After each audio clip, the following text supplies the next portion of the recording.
लीलावधीतमस्तु मा विद्विषावहै। ॐ शान्ति शान्ति शान्तिः। योगस्थः कुरु कर्माणि संगं त्यक्त्वा धनञ्जय सिद्ध्यसिद्ध्योः समो भूत्वा समत्वं योग उच्यते।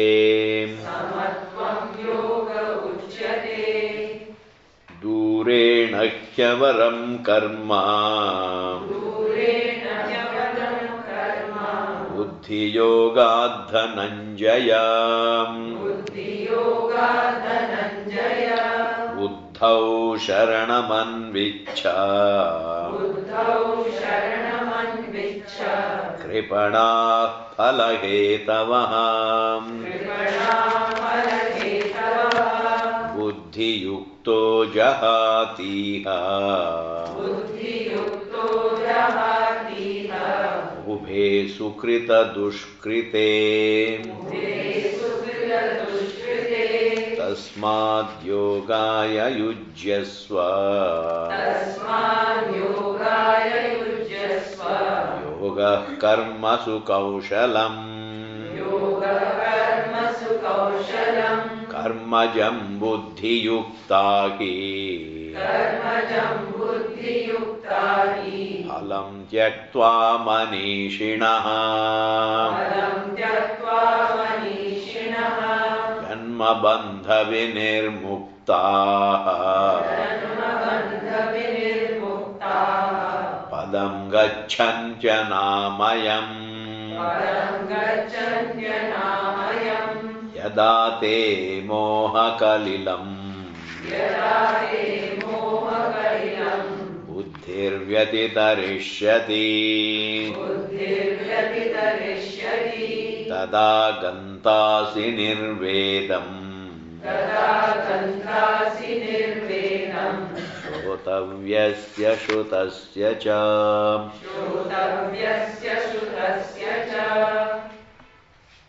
सो आराम से सुन लीजिए।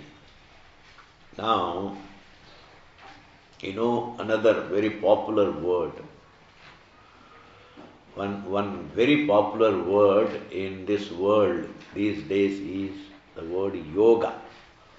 You know, this word yoga is very popular. You know, everywhere, wherever you go, everybody uses this word, everybody knows yoga. Different people understand this word different ways. It's very important for Indians to understand the exact meaning of the word yoga. You see, it may imply so many things.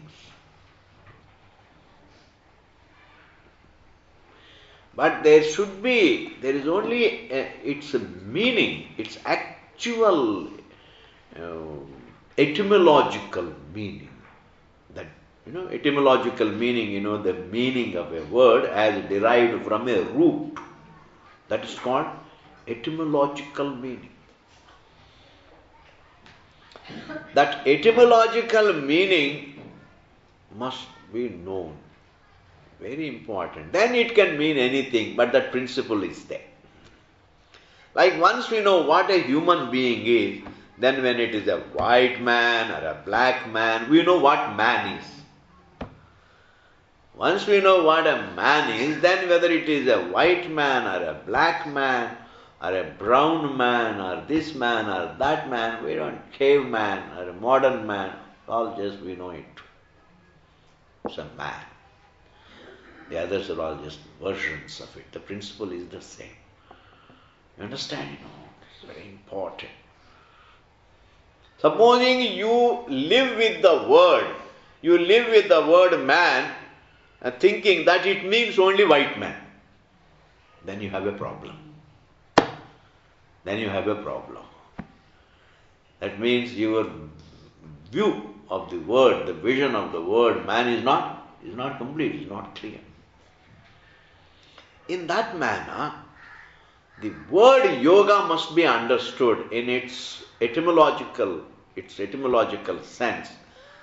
Then that word can be used profusely. You can call it Bhakti Yoga, call it Raja Yoga, you may call it Karma Yoga, call it Jnana Yoga, call it Hatha Yoga, call it any yoga. Kriya Yoga, this yoga, that yoga, Tantra Yoga, Mantra Yoga, but the principle is the same. Then you understand what is the Indian past, that yoga, why it is so beautiful. That word yoga, it derives from the root yuj. It derives from the root yuj. Y U J. It is called yuj. Yuj means to unite. Yuj, there is nothing wrong in using that word. Yuj means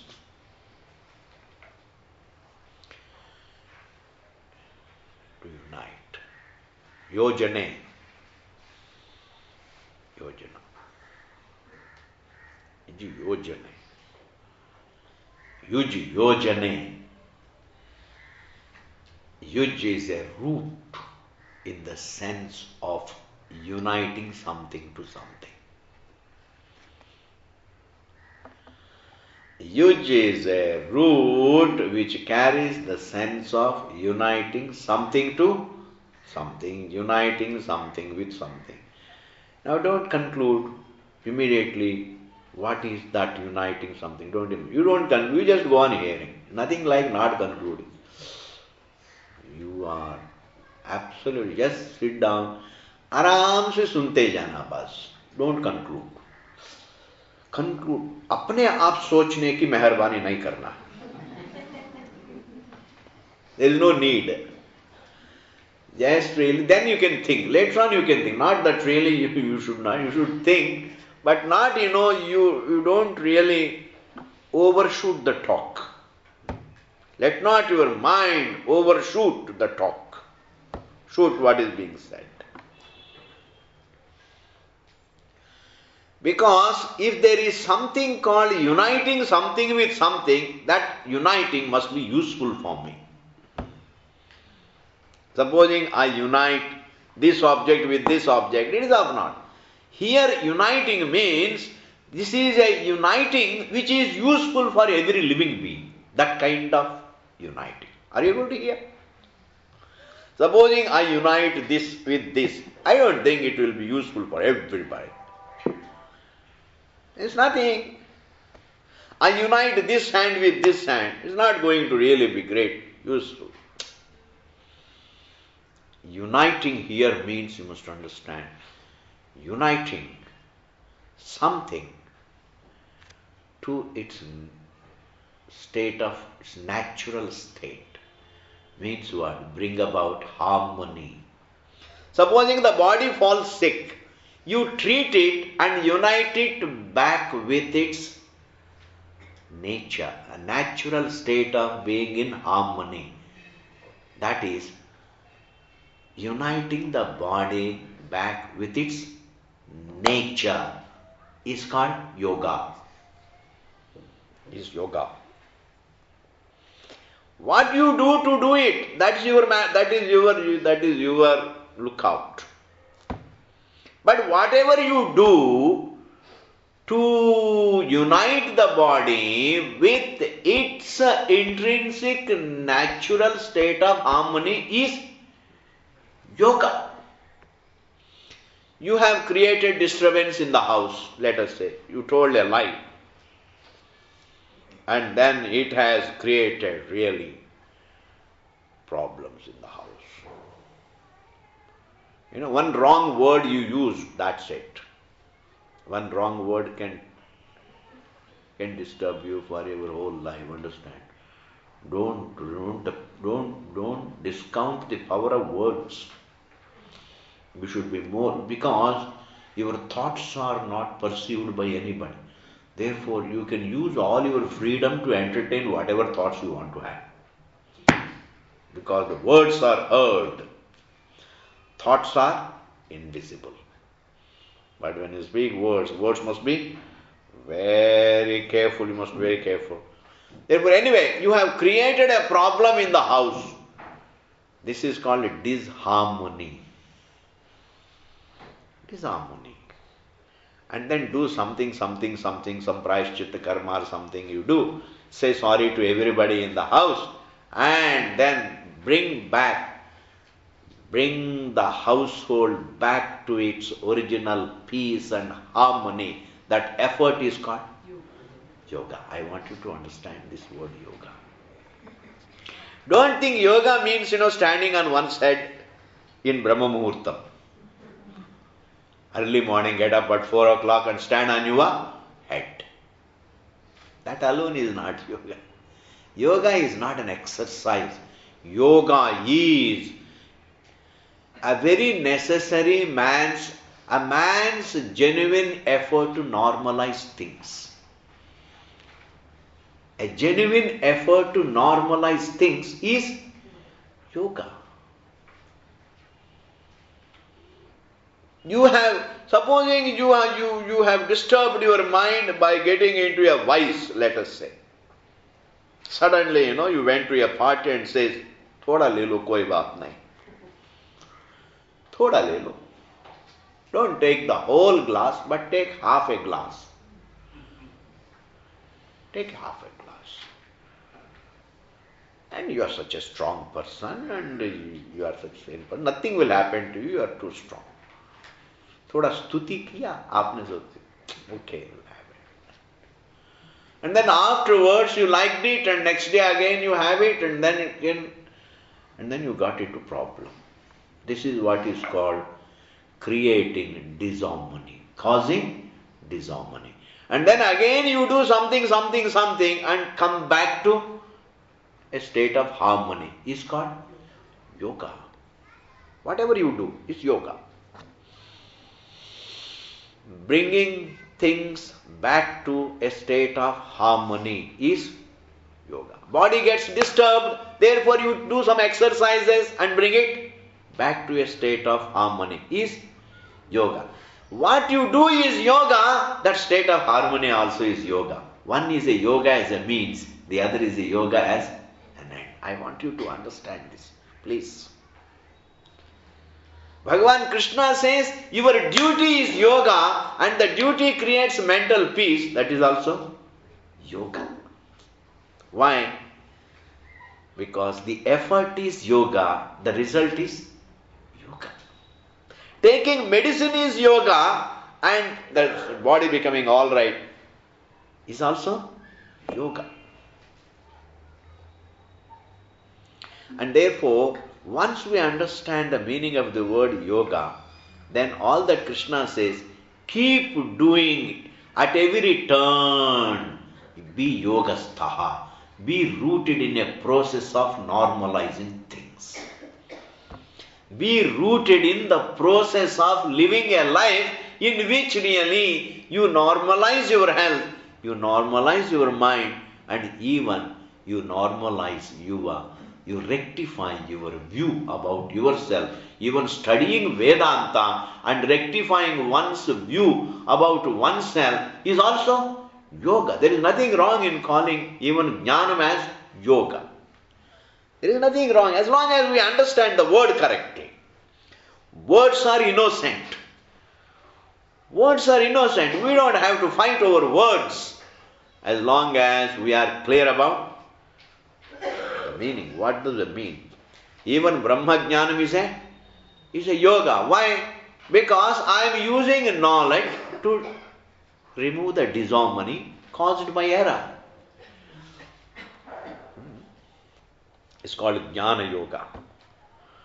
I do exercises and harmonize my body and mind is Raja Yoga. I have devotion and by means of devotion, I rectify a lot of attitudes, I rectify a lot of emotions, I rectify a lot of impulses. By means of bhakti, I normalize my physiological identity, my psychological identity, I normalize myself, I bring about harmony within myself. I bring about harmony within myself by means of bhakti, then it is called bhakti yoga. It is bhakti. It's not a bhakti, just a bhakti, because it is meant for yoga. Devotion has a purpose to bring about harmony. Because it is meant to bring about harmony, it is called bhakti yoga. Bhakti is meant to bring about yoga. I hope you are able to follow. You have to follow. Bhakti is meant to bring about harmony within your body and mind. Bhakti is meant to bring about harmony in your heart. Bhakti is meant to bring about harmony even in your household. Therefore, bhakti has a capacity to bring about harmony, and therefore, as a means to bring about harmony, bhakti is called bhakti yoga. Even the exercises are meant to bring about harmony in the body and the mind. Is called Raja Yoga. I'm going to tell all the yoga so that you get out of the confusion forever.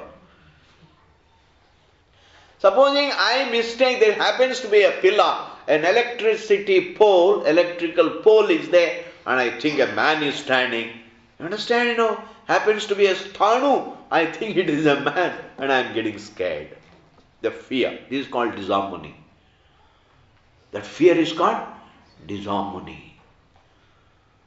It is ayoga. Ayoga means, there is a dukkha. And now there is a disharmony. There is ashanti.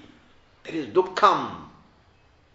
And then I throw light on it and discover there is no man there is no thief there is no ghost there. All that is there is only an innocent lamp post. This discovery is also called jnanam, and it is also yoga because it is meant to remove disharmony. Even right knowledge can be called yoga. Why? It is meant to remove the samsara, disharmony.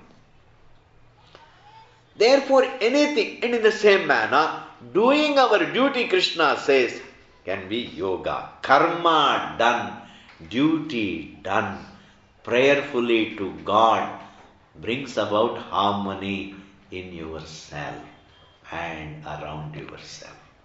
What did I say? Duty done as a prayer to God brings about harmony within and without. And as a means to harmony within and without, duty is called karma yoga. Because duty never disturbs. Duty never brings about a disharmony. In fact, when I fail or refuse to do my duty, that brings about disharmony. Disharmony.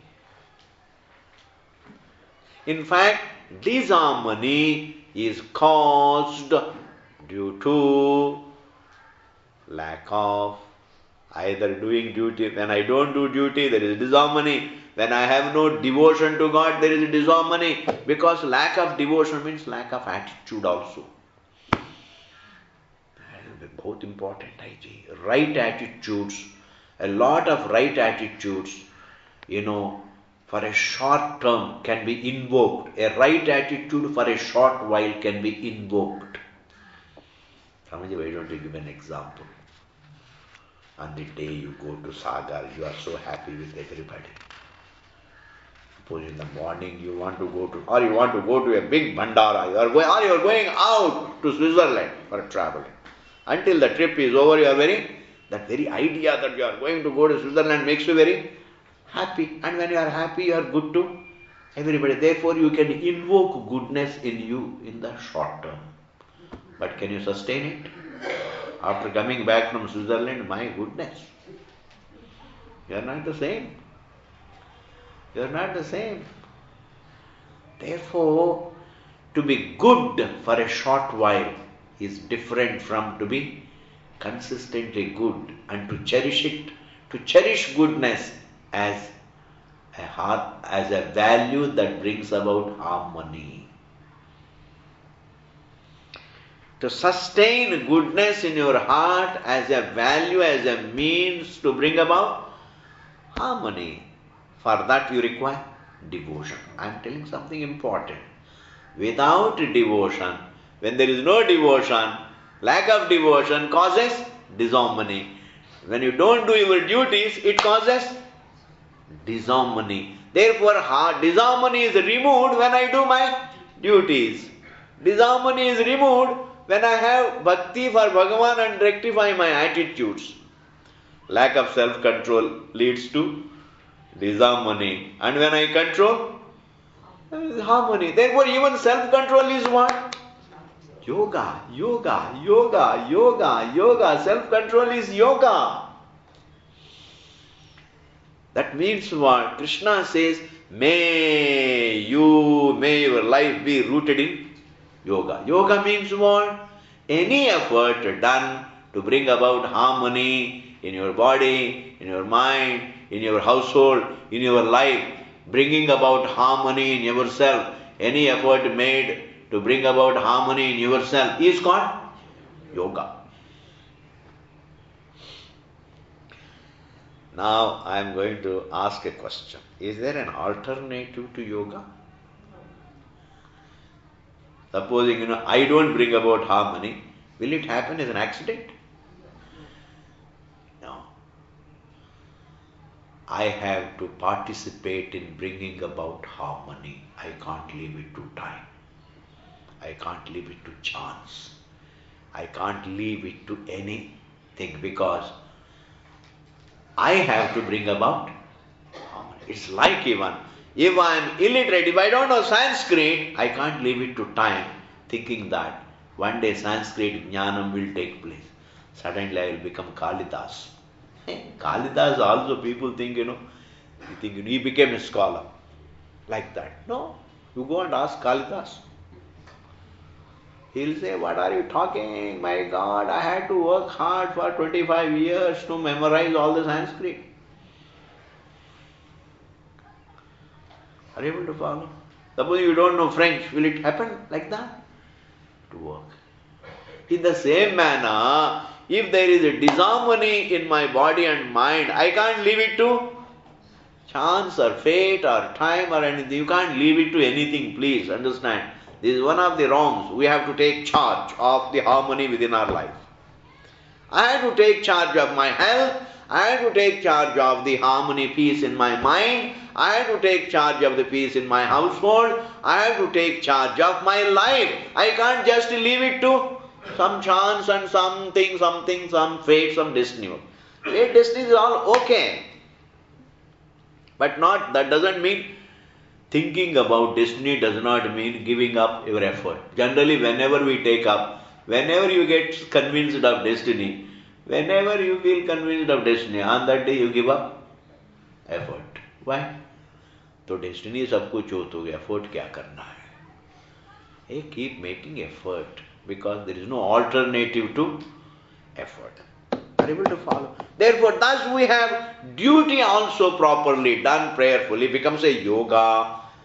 Daily exercises become yoga. Devotion is a yoga. Even do service, that is also yoga. Because when you serve the helpless, it brings somehow or other, it brings about harmony within you and in your family. Whenever you do some help, the suffering is, you remove the suffering, you alleviate the suffering, you mitigate others' suffering, and the law is your suffering shall get mitigated. You mitigate somebody's suffering. You mitigate somebody's suffering. Your suffering also will be mitigated. This is also, seva is also yoga. This is yoga. I have given you a general definition of yoga. Are you clear now? What is yoga? Is it a given action? Is yoga a given action? No. Any effort to bring about harmony in our life, in our body, in our health, in our mind, in our habits, in our life in general is called yoga. is yoga. Bhagavan Krishna himself was a great yogi because all the time he was only doing that thing, trying to bring about harmony. अवतार का कोई दूसरा काम ही नहीं होता है to bring about harmony. Going about disturbing harmony, he never went about disturbing harmony, he went about creating harmony. Now, with this definition, I have given a general definition. This definition, keep in mind, it will help you. Yoga does not mean you should go to a Swami and learn a few the exercises. That is called yoga. That is wrong. Yoga. Are you doing yoga does not mean are you going for exercise. These yoga asanas. For us, yoga means all asana. You have to hear this. We mistakenly think yoga means only doing some asanas. Hey Rama, Krishna is telling your whole life is yoga. Everything that you do should be a yoga. Whereas we think only doing some asanas is yoga. That is also yoga. I don't say that's not yoga. Even talking to your parents is what? Yoga. Looking after the parents is yoga. Being fair to others is yoga. It's yoga. You may call it value. But even following value is yoga. Why? Because it normalizes the things. It brings about peace. It brings about harmony. It brings about togetherness. It brings about shanti. Within and without. Anything, any effort that can contribute to bringing things back to their natural state of harmony and peace is yoga.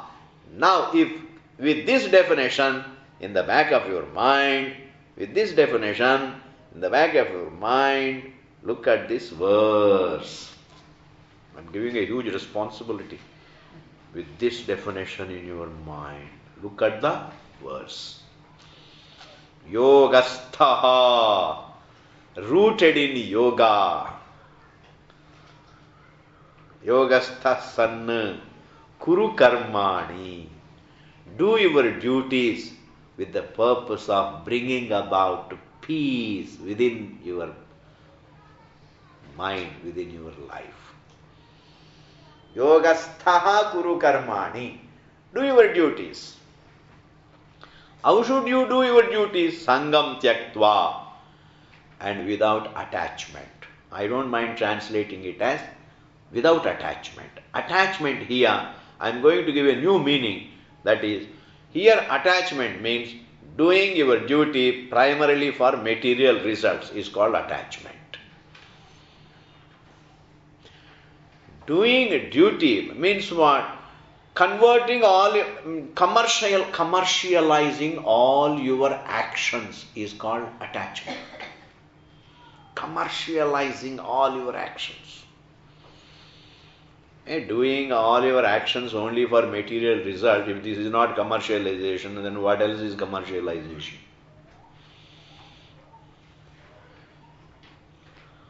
Commercialization means what? I do actions primarily for material result. Krishna says, hey, there is no wisdom in that. He says, do your actions and then prayerfully, so that if you do your duties primarily or solely for material results, it may bring you results all right. It may not bring shanti that you are in need of. If you work for results, results might come. And even if you get the results, you may not get shanti. You may not get the peace. You may not get the harmony. You are not really harmonizing. You are not really trying to go back to a natural state of harmony. Then what should I do? Do your duties prayerfully, primarily as a prayer to God, primarily for your inner purity and peace. And when you do your duties primarily for inner purity and peace, even material results will be taken care of. Results will be taken care of. This is something. When I work for peace, I get my bread and butter also. But if I work only for my bread and butter, I need not get peace. ये तो बहुत बड़ी बात है जी. If I do my duties only for bread and butter, I may get bread and butter, but I need not get shanti. That doesn't really bring about it. But if I do it, if I do all my actions as a prayer to God, it will not only purify my heart, my mind, it will bring about not only harmony within, I think it will bring whatever physical results. After all, actions have to bring some material results anyway. Will be good enough for my survival. Thus, Sangam Tyaktva Dhananjaya. This is called a detachment. Doing duties primarily for one's inner growth is called a life of detachment. I am making a definition. Is all in keeping with the Bhashyam. Is all in keeping with our tradition. It is not some kind of, some European's view of detachment or an American's view of detachment. Here, our old tradition says, what is detachment? Doing your duties primarily for inner growth. Inner growth and peace is still detachment. Siddhi asiddhyoho. Next line, please see. Siddhi and asiddhi, these are the two terms. Look at these two terms. Give your attention to this word. Siddhi, asiddhi. Siddhi, when you hear the word, what comes to your mind? Siddhi. Supposing you hear the word Siddhi. What is it that would bring to your mind? Siddhi. Siddhi means एक बाबा जिनका सिद्धि हो गया. Siddhi simply means here success. Asiddhi means non-success, means not successful, failure. And when we do duties, sometimes we succeed in getting what we want and sometimes we don't succeed. Is it news? That we fail sometimes, is it news? Is it news? Everybody knows it. I think one of the most ancient forms of knowledge. Old, ancient, everybody knows, including a caveman. Whenever he went for hunting, he knew he may come back successfully. He need not come back successfully. Therefore, failure is as ancient as man. In fact, failure is as ancient as life on earth.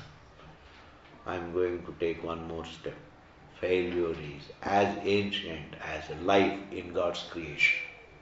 Wherever there is life, there has to be failure. Because you make an effort, you may get the result. Therefore, don't complain against failure, because failure is something which can come. And that is also, we think it is a failure, but it is not a failure. There is never a failure. Actions must bring results. That is the law of karma. Sometimes the results we get, but they are invisible. Sometimes they are visible. When they are visible, we say we have got the result. But if it comes and remains invisible, we say we haven't got the result. How does a result come and remain invisible? I say it comes and gets exhausted in neutralizing some past. Kya karenge? The result comes and gets exhausted in neutralizing some past. And when it neutralizes some past, in the process itself gets neutralized. Remember Ramayana? I am not talking about old Ramayana. I am talking about Ramananda Sagar's Ramayana. Not able to follow? Ramananda Sagar's Ramayana, please remember, Rama releases one arrow and Ravana also releases another arrow. Rama's arrow in neutralizing Ravana's arrow itself gets neutralized. Like or a bomb.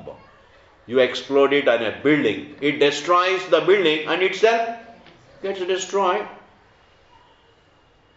Itself gets destroyed. Similarly, we do some actions and they bring results. They do come. But they get exhausted in neutralizing the past. This theory is given in so many ways. But it is wrong to say we perform the action and we don't get the failure is not there. Actions always bring results. Sometimes they reach us.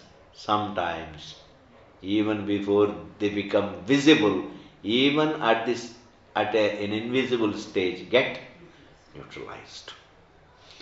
I am going to say this. Like for example, you are working in an office, you had taken some loans, and therefore, this time, you are supposed to get, let us say, 1 lakh of rupees salary, let us say. You are supposed to get 100,000 rupees salary, and then this month, you got only 10,000 rupees as a salary. What happened to the 90,000? Not that your action for the whole year did not bring the salary, but it was used up to pay for your loans, to service your loans. It was used up. Are you able to follow? Now can you say I didn't get the result? Can you say I didn't get the result? No. You got the result. Even before it became visible, at the invisible state, it got neutralized. Therefore, never lose heart. Keep doing actions, right actions. Keep doing duties. And in either way, you are a beneficiary. If the result is visible, you are a beneficiary. If the result at the invisible level, if it has neutralized some of your past, even then you are a beneficiary. If you get the whole money, you are a beneficiary, and some of it has been used up to pay back or to service your debt. Is it a loss? Yes, Swamiji, in my case it is a loss. How? Because I would never have paid back my loans. I would never have paid back. Why should they take it? मैं तो कभी वापस नहीं देता. Are you able to follow? Never there is a loss. Actions never cause losses. Actions always bless us, either visibly or invisibly. This is called karma siddhantam. This is called the causation within the creation. So you respect causation, causation would respect you. You respect dharma, dharma would respect you. You respect duty, duty would respect you. Swamiji, by the same logic, I want to tell you something. Please listen to this point. You respect your mother-in-law. Your mother-in-law will respect you. You respect your daughter-in-law. Your daughter-in-law will respect you. Never conclude there is enmity. It is a meaningless standoff. The most popular standoff in India is the standoff between daughter-in-law and mother-in-law. The most popular. But it has no meaning at all.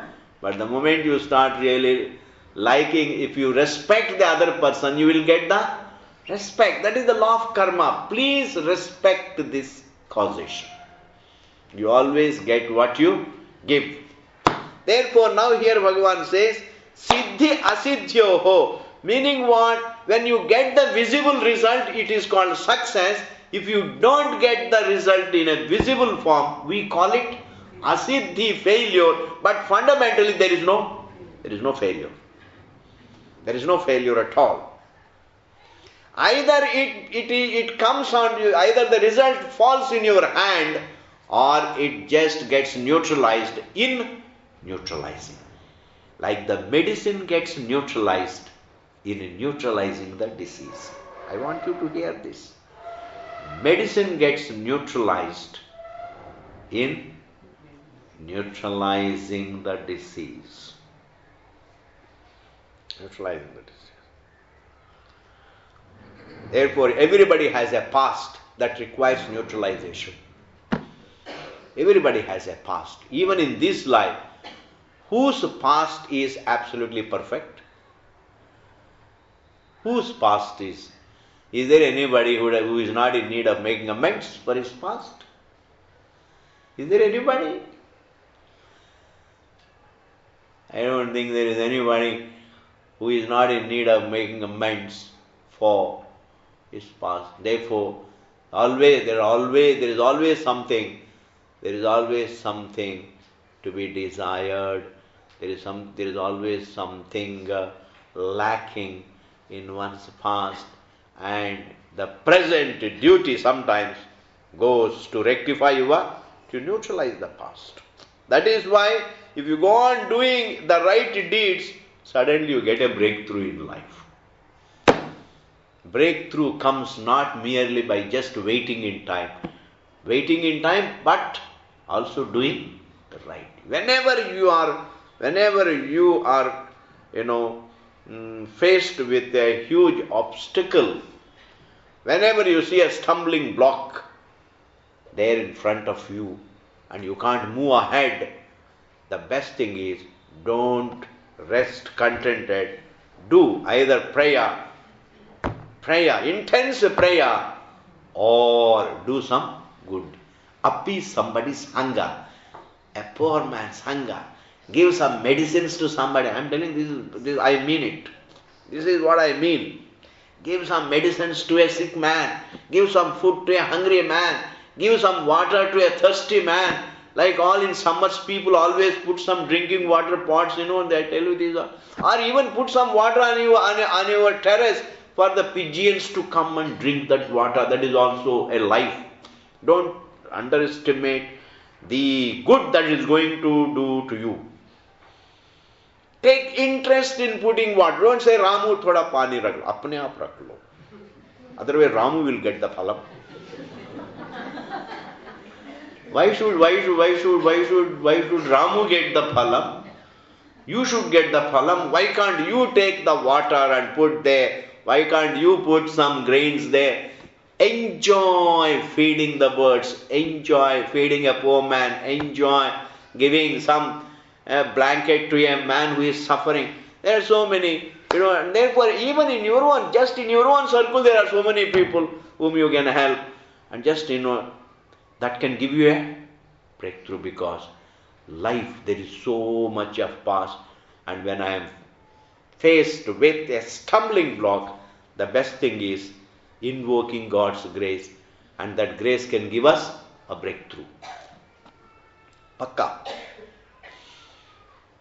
This is a breakthrough. In your own house, make everybody comfortable, because you used to make everybody uncomfortable, and now you try to go out of your way and make others comfortable. Talk nicely to your husband, talk nicely to your children, talk nicely to the other members, talk nicely. And you don't like a dog, your husband likes a dog, and then you're all the time cursing the dog.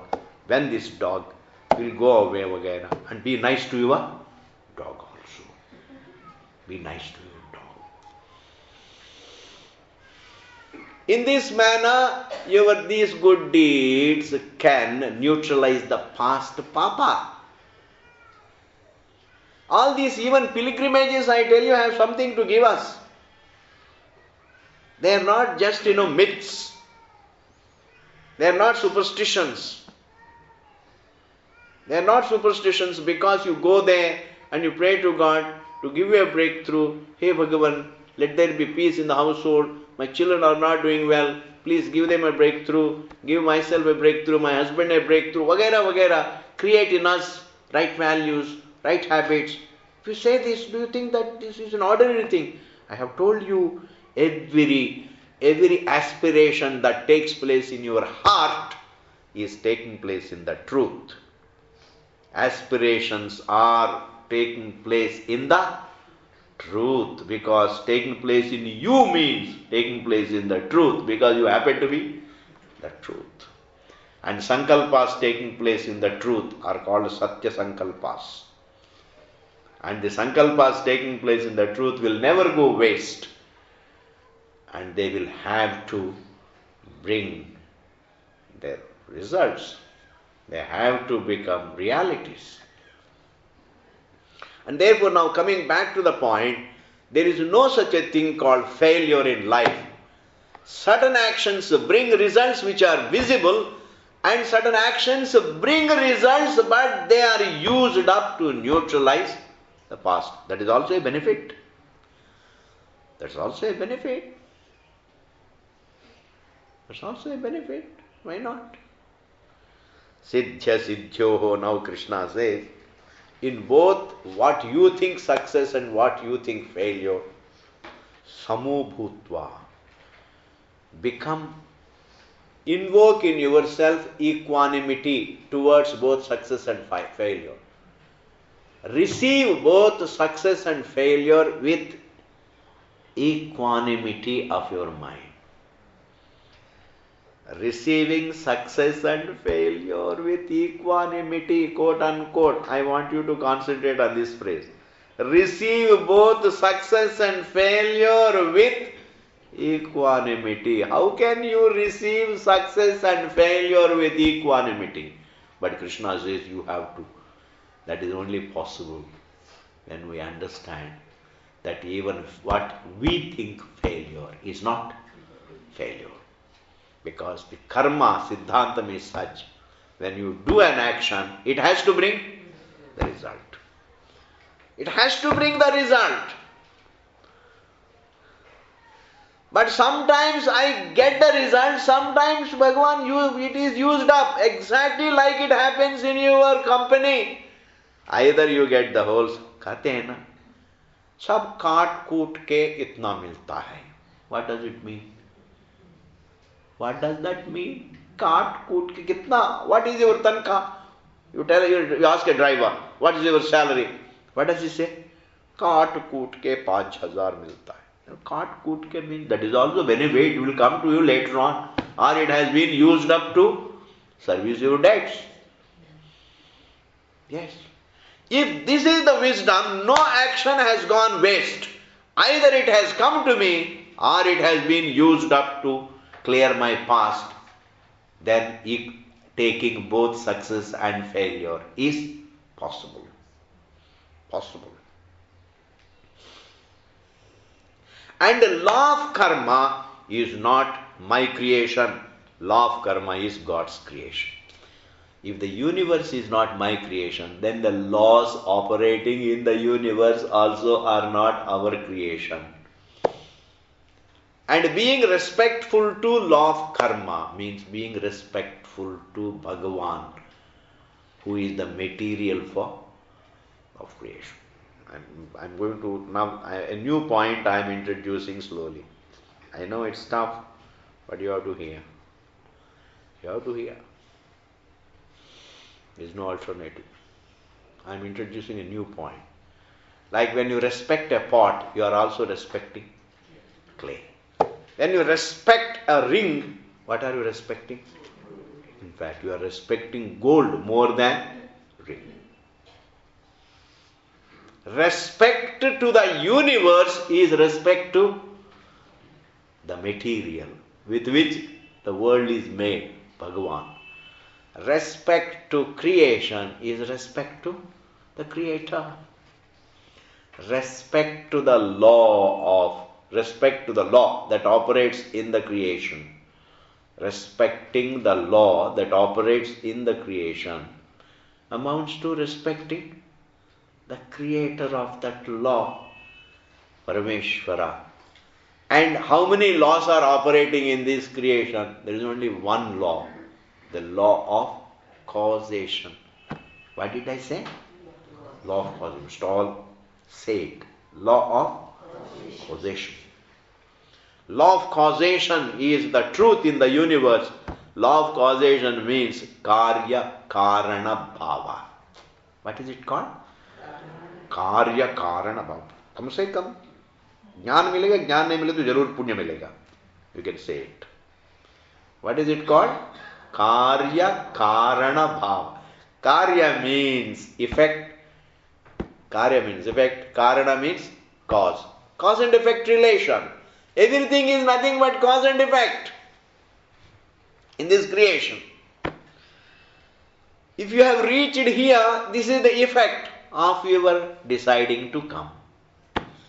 You drive, you reach. Driving is the cause, reaching is the effect. Walking is the cause, reaching is the effect. Working is the cause and the result is the effect. Understand, you know? Running is the cause, fatigue is the effect. Like this. That means what? Life is caught. Life exists inside causation.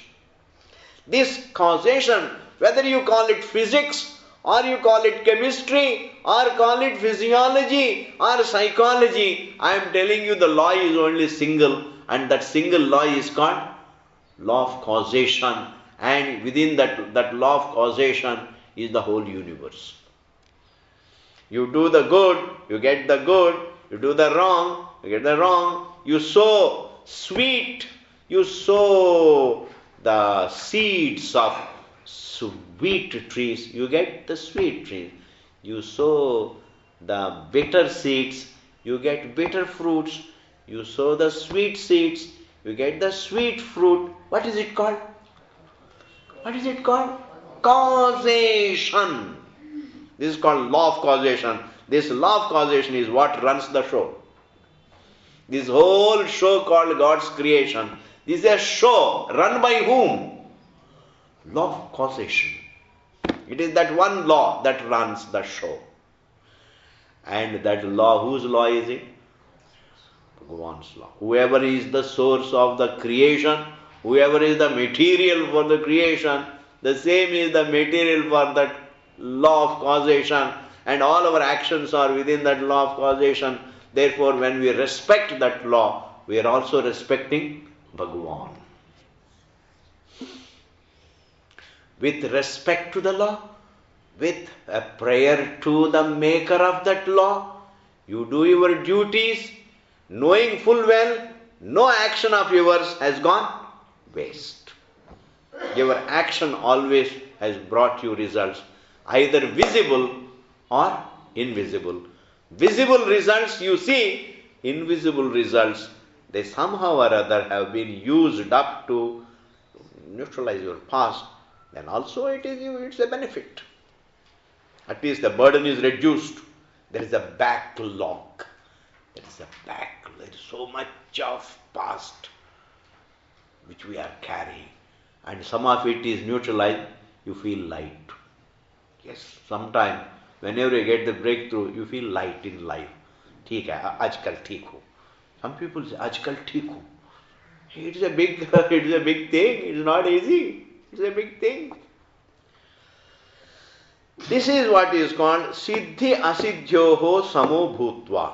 Up to that I have cleared. Just we are concluding. Samatvam Yoga Uchyate. Hey, yoga is nothing but this samatvam. Samatvam Yoga Uchyate.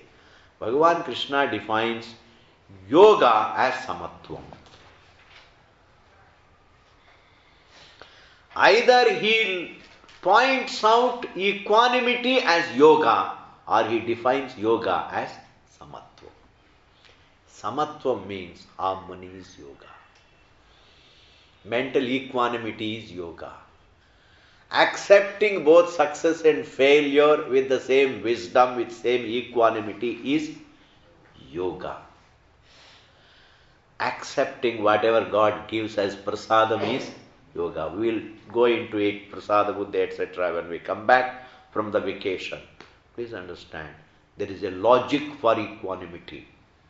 Equanimity is not invoked through effort. Equanimity is not an effort. Equanimity is perception, wisdom. No effort has gone waste. That is equanimity. No effort has gone waste. Either it has come to me in a solid form or it has been used up for something. Every action of mine has come back to me. Every action of mine has come. Good has come back to me, bad also has come back. And therefore, supposing I do some bad deed and bad result comes, I should be there to accept it. That is equanimity, because it's my result. मेरा कर्म है, मैंने जब किया. Supposing, I did something, I took a wrong medicine. Even though I was told, even though my friends told me and my parents told me, don't take that medicine, then I just didn't care anybody and I just took it and then I fell sick. What should be my approach? Better silently accept it. Don't curse Bhagavan. Don't curse anybody. When you don't curse and take something, that is equanimity. What else is equanimity? Accepting things without cursing, without complaint. It is the result of my own karma. And therefore, every action comes back to me in the form of some result, and if I take it, because it is my result, it is the result of my action. I am the author of my results. I am the author. Therefore, let me take it. I used the law and got the results. This equanimity with which I receive both what looks success and what looks failure, if receiving both with equanimity of my mind, is what is called yoga. And accepting both brings about harmony. Not accepting creates disturbance, complaint. I disturb myself when I don't accept. When I accept, I harmonize. I bring about harmony within myself. Koi baat nahi. This is not accepting it philosophically. This is accepting it with wisdom. There is an insight. There is certain understanding about life. There is certain understanding about life. It is not accepting things philosophically. You know what is philosophically taking things? It is called the attitude of a Devdas. Chalo koi baat nahi mila to koi baat nahi. This is called accepting philosophically. That is nothing. That is being depressed. Koi baat nahi.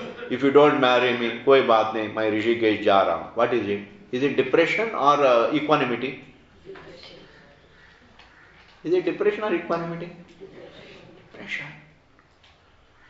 Depression. Krishna doesn't talk about depression. He says, cheerfully accept what comes and then learn lessons from your past actions and then try to rectify, try to create, try to improve your thinking, improve your choice, and improve the quality of your actions and the direction also. Improve. Keep improving.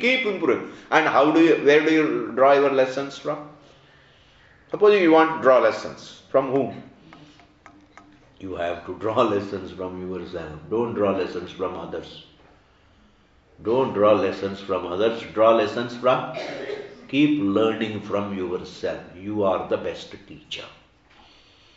Yesterday I did this. This is the problem. Therefore, let me not do it. Therefore, whom are you? Where are you learning lessons from?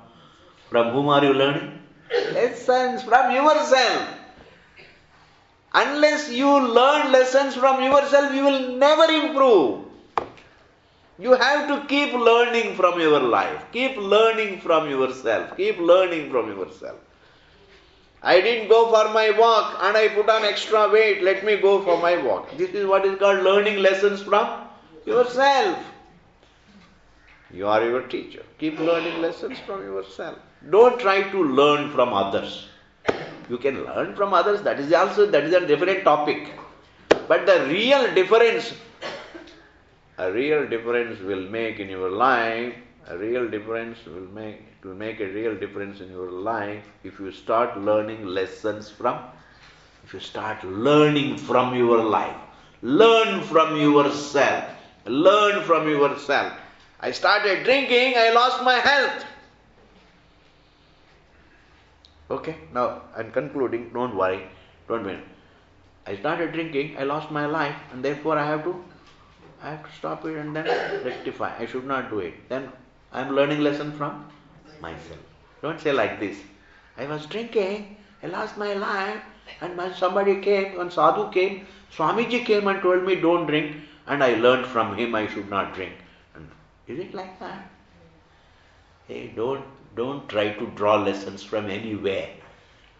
There are certain lessons to be drawn outside us, that's a different matter. But our growth is based upon, we grow by drawing lessons from our own life, our own selves. Keep learning from yourself. That kind of samatvam, equanimity, is what is called yoga. This particular verse we will see again when we come back on 28th of February. Till then, we're going to have vacation. Tomorrow we are going to have the class, but the Gita class will be started sometime on 29th. It happens to be, we're going to start up the classes on 28th, but Gita class will be on 29th. Till then, drink a lot of water, go for long walks, and don't do jhagada with anybody. Because one of the most useless things in life is picking up jhagada with others. Whenever you confront somebody who is jhagadalu, hand him over to Bhagavan. Hey Bhagavan, you better tackle him. I can't.